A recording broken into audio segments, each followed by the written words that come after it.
आपने देखा होगा हमारे यहाँ जितने भी देवता हैं ना, देव हैं, भगवान हैं, वो सब अपनी अपनी सवारियों पर आते हैं। सबका अपना एक वाहन है, एक आसन है। जैसे दुर्गा माता शेर पर सवार होती हैं, शिव जी नंदी पर सवार होते हैं, गणेश जी चूहे पर, मूसक पर। हर देवता का कोई ना कोई वाहन है। ऐसे भैया प्रेम का भी एक वाहन है, भक्ति का भी एक आसन है। वो जब बैठती है अपने आसन पर ही बैठती है, आसन नहीं तो भक्ति बैठ नहीं सकती।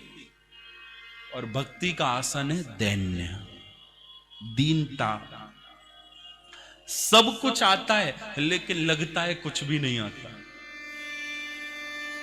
सब जानने के बाद भी झुकाव, मुझे कुछ नहीं पता। मैं कई बार कहता हूं भैया सावधानी से सुनिएगा, दुनिया में बहुत कम लोग ऐसे हैं, दुनिया में बहुत कम लोग ऐसे हैं जो ये जानते हैं कि वो कुछ भी नहीं जानते,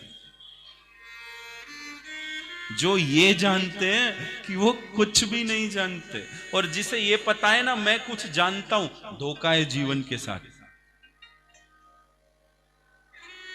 थोड़ा पढ़ लिखने के बाद तुरंत ही हो जाता है मैं कुछ जानने लगा हूं। आप देखो संपूर्ण दुनिया के ज्ञान में हमारे पास कितना होगा, कितना सा होगा, कितना सा। तो जीरो के बाद पॉइंट लगाने की भी जगह नहीं होगी, इतना सा।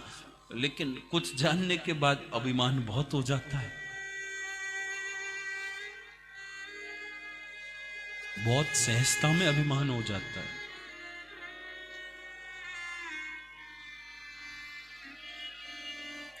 बहुत कम लोग ऐसे हैं दुनिया में जो ये जानते हैं कि वो कुछ भी नहीं जानते हैं, मैं नहीं जानता।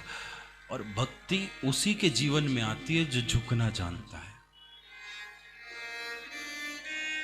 सबके आगे झुकना जानता है, सबको प्रणाम करने का भाव है। रामचरितमानस का यदि आप दर्शन करो, तुलसी के जीवन का, तुलसीदास जी ने सबको प्रणाम किया है, और तो और जो दुष्ट हैं उन्हें भी प्रणाम किया है। मानस एकमात्र ऐसा ग्रंथ है जिसमें दुष्टों की भी वंदना करी है तुलसीदास जी ने। सज्जनों की करी है, संतों की करी है, लेकिन दुष्टों को भी प्रणाम किया है, खल को भी प्रणाम किया है। और तुलसीदास जी कहते हैं भाई दुष्टों या संतों दोनों ही जीवन में दुख देते हैं, दोनों ही दुख देते हैं, दुष्ट भी दुख देते हैं और संत भी दुख देते हैं। तुलसीदास जी से पूछा भाई कैसे दुख देते हैं, तो कहा मिलत एक दारुण दुख देही और बिछुड़त एक प्राण हर। दुष्ट जब मिलते हैं तब दुख देते हैं, और संत जब बिछुड़ते हैं तब दुख देते हैं, दुख दोनों देते हैं। लेकिन धन्य तुलसी का दर्शन। तुलसी क्या कहा तुलसी ने, सिया राम मैं सब जग जानी, करहूं प्रणाम जोरी जुग पार। सबको प्रणाम किया है।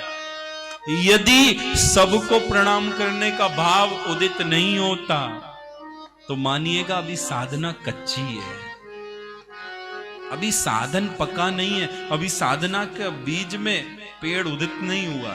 पेड़ उदित हो गया तो फल नहीं आए, फल आते तो खुद झुक जाते हैं।